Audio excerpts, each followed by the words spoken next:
मेरे प्यारे बच्चों, ये अनसाल पेपर है 2024 से और 2020, यानी पिछले 2020 से 24 तक है। मैं पहला सेट लेता हूँ 2024। 800 कितना है, 822 HB कराने जा रहा हूँ। और इस पे देखिए किस तरह से होता है। पहला क्वेश्चन है आपका, देखिए पहला क्वेश्चन है, एक त्रिघात बहुपद के अधिक से अधिक शून्यांकों की संख्या होगी। तो इसकी जो शून्यांकों की संख्या होगी वो आपका, जिस एक अल्फ़ा होता है और एक बीटा एक गामा, यानी 3 शून्यांक होते हैं इसमें। कितने होते हैं? 3 शून्यांक, यानी इसके कितने होते हैं? 3। तो आपका जो विकल्प होगा इसमें, देखिए यहाँ पर ये बी एकदम सही होगा। आपका जो बी होगा एकदम सही। तो इसके जो होंगे 3 होंगे, इसके क्या होंगे? 3। अब अगला क्वेश्चन देखिए।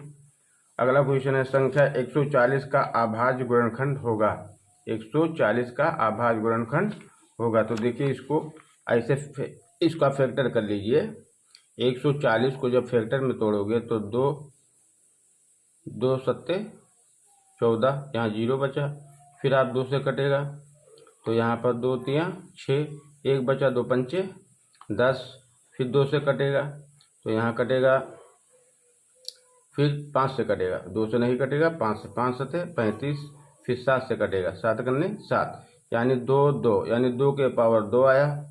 एक 5 गुणे में और एक 7, 21 ऑप्शन में है। तो ये ऑप्शन आपका है। देखिए ये 2 के पावर 2 गुणे 5 गुणे 7।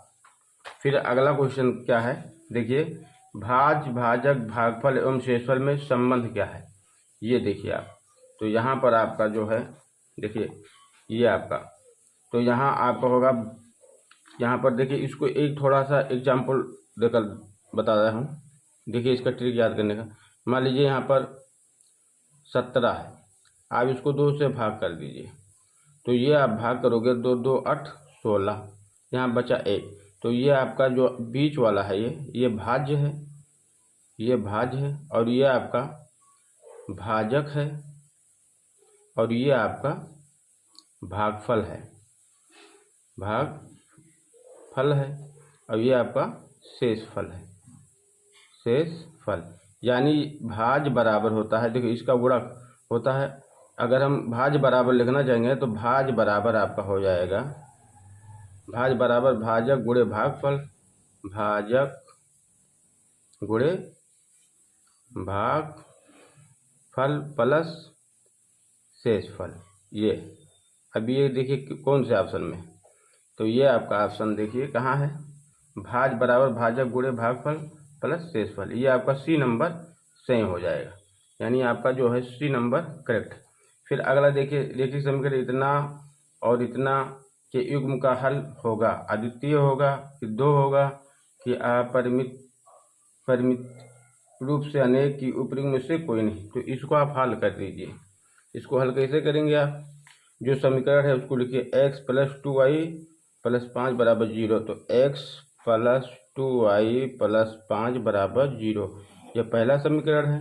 फिर दूसरा लिख लीजिए, क्या है, -3x -3x -6y और फिर +1 = 0। ये आपका है समीकरण है। अब इसको मान लीजिए इसके गुणे में कुछ नहीं होता है तो 1 होता है, और यहाँ दिया है तो ये आपका ये का मान है, ये बराबर आपका 1, और A1 बराबर मान लीजिए, और B1 बराबर है आपका 2, C1 बराबर है आपका 5। यहाँ से निकाल लीजिए, ये 2 बराबर है -3, और फिर B बराबर हो जाएगा B2 बराबर -6, और C2 बराबर आपका 1। अब इसको देखिए, इस पे ये 1 ये 2 बराबर B1 B2 C1 C2। देखिए अभी ये खुद बताएगा कि मैं कौन क्या हूँ, अद्वितीय हूँ, काल्पनिक हूँ, या क्या है। तो अब देखिए, या कोई हल नहीं है, तो देखिए ये 1 का मान रख दीजिए 1, और ये B1, ये 2 का मान रख दीजिए, तो यहाँ आपका आएगा -3। B1 का मान क्या होगा, ये आपका है 2, और ये आपका B2 का मान -6। और ये बराबर C1 का मान है 5 और यहाँ C2 का मान 1। देखिए 2 कन्ने 2 और 2 3 6। तो यहाँ पर 1/-3 1/-3 इसमें भी आएगा और ये यानी ये दोनों बराबर है, लेकिन ये बराबर नहीं। तो ये दोनों बराबर हो, ये बराबर नहीं होता, ये क्या होता है? ये आपका कोई हल नहीं होता, कोई हल नहीं का समीकरण हल। तो यहाँ आपका जो हो जाएगा जवाब, तो यहाँ आपका होगा द्वितीय नहीं, ये भी नहीं, अपरिमित रूप से अनेक, ये आपका डी नंबर से होगा, उपरोक्त में से कोई नहीं, कोई नहीं। तो ये डी नंबर। अब देखिए अगला क्वेश्चन क्या है। देखिए यहाँ दिया है समांतर श्रेणी रचना का सर्वांतर क्या होगा। सर्वांतर आप समझ रहे हैं कि जो डी का मान निकालना है। यहाँ पर डी का मान कैसे निकाला जाता है? डी का मान निकालने के लिए आपको पहले जो है पद को दूसरे पद से घटा दो। आप चाहे इससे से इसमें घटा दो, चाहे इसमें से इसको घटा दो, एक ही मान आएगा। तो हम इसी घटा देते हैं, -1 -5 ये दूसरा पद है आपका ये, और ये पहला पद है। तो अब हम घटा रहे हैं, देखिए यहाँ पर। तो यहाँ घटाओगे तो क्या मिलेगा? -1 और ये टकरा जाएगा, प्लस हो जाएगा, 5 बराबर आपका 4। तो यहाँ आपका जो आया उत्तर ये 4 ही एकदम सही है। ठीक, अगला क्वेश्चन देखिए। दो बिंदुओं इतना और इतना के बीच की दूरी बताना है। दो बिंदु कितना है? 2 और 3 4 के बीच की दूरी क्या है? देखो दो बिंदु की सूत्र होता है D बराबर √x1 - x2 plus y1 - y2।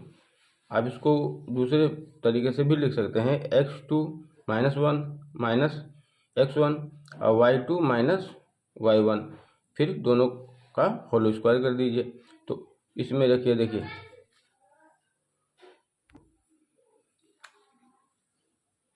ये आपका, देखिए इसमें मान कितना है?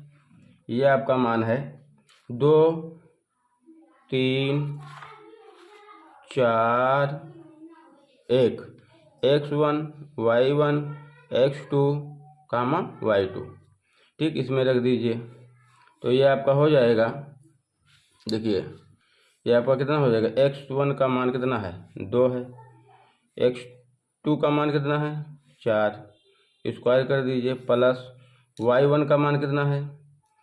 y1 का मान 3, फिर माइनस y2 का मान 1, स्क्वायर कर दीजिए। अब देख लीजिए इसमें से घटेगा तो -2 बचेगा, का स्क्वायर कर दीजिए, प्लस इसमें से 2 बचेगा, इसका स्क्वायर कर दीजिए। तो क्या आएगा? यहाँ भी 4, देखिए यहाँ भी 4, माइनस स्क्वायर में प्लस हो जाता है, और यहाँ भी 4 को जोड़ोगे तो 8 का जब फैक्टर में तोड़ोगे तो क्या होगा? 8 को इस तरह से तोड़ो, 2 चौक 8 और 2 दूनी 4, 2 कम 2, ये आपका ये फैक्टर हुआ। तो इसको आप अंडर रूट में लिख सकते हैं 2 × 2 × 2। अब फिर आपका उत्तर क्या मिलेगा? एक जोड़ा है उसका बाहर निकाल लीजिए और एक अंदर, ये आपका उत्तर हो जाए। देखिए किस ऑप्शन में है ये ऑप्शन आपका 2√2 ये है आपका। ये 7वां सवाल का आपका ये जवाब है, बी नंबर 2√2। अगला क्वेश्चन देखिए कि यदि समीकरण द्विघात समीकरण इतना के मान 3x² - 12x + m बराबर 0 के मूल बराबर है, तो m का मान क्या होगा? आप इसको रख लीजिए। यह है आपका 3x² - 12x + m बराबर 0। 3x सही है। तो ये आपका समीकरण है। अब इसमें मूल जब बराबर होते हैं, मूल जब बराबर होता है तो विविक्तर जो होता है वो 0 होता है, यानी d बराबर आपका हो जाएगा b² - 4ac। तो यहाँ d क्या हो जाएगा? 0। देखिए यहाँ पर डायरेक्ट लगा लीजिए, कंपेयर कर लीजिए। ये x² का जो मान होता है ये a का होता है, तो ये का मान कितना है? 3। और ये जो x का बगल का होता है ये b का मान होता है, और ये आपका c का मान होता है। हम डायरेक्ट रख देता हूँ। तो ये आपका ये का मान है और ये b का मान है, तो b का मान हमने रख दिया 12 का स्क्वायर कर दिया, फिर 4 और गुणे 3 और गुणे c का मान m। अब देखिए इसका जब 12 का होल स्क्वायर करोगे क्या होगा? 12 बटे 144, और ये माइनस से जो 2 बार टकराएगा तो प्लस हो जाएगा, और फिर ये आपका 4 × 12 m हो जाएगा।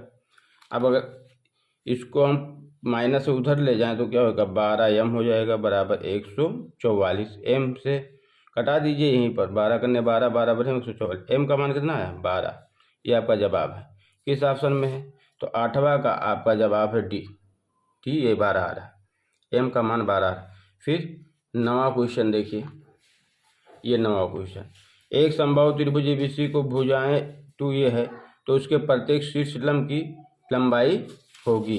तो देखिए इसको हम ट्रिक से लगा देता हूँ, बहुत अच्छा ट्रिक है। ये समबाहु त्रिभुज बना लीजिए आप इस तरह से। मान लीजिए ये बी सी होता है, इन तीनों का क्या होता है, ये 60, तीनों कोण 60 अंश होते हैं और तीनों मिलाकर 180 अंश होते हैं। और यहाँ से कोई हम लंब कर देता हूँ जो डी है, तो ये आपका जब लंब करेंगे तो ये 90 हो जाएगा और ये आपका 60। अब देखिए यही दूरी हमको बताना है, ये दूरी, इसको हमने यल मान लिया और ये आपका 60 है। तो यहाँ ये आपका लंब हो गया और ये आधार हो गया और ये क्या हो गया, कर्ण। तो साइन का फार्मूला लगा दिया, साइन 60 अंश बराबर क्या होता है, लंब बटा कर्ण। तो L बटा, और ये 2a दिया हुआ है इसका, तो यहाँ आपका हो जाए 2a और ये आपका साइन 60 अंश का मान होता है √3/2 बराबर L बटा 2a। 2a से बराबर है, कट जाएगा, इधर जाएगा तो क्या हो जाएगा, तो इधर जाएगा तो ये √3 बराबर यल का मान कितना आया, ये √3। तो इसका उत्तर क्या होगा, देखिए ये √3 सी में है, ये इसका विकल्प सी सही है। फिर 10वां क्वेश्चन आप देखिए, 10वां क्वेश्चन क्या कह रहा है देख लीजिए।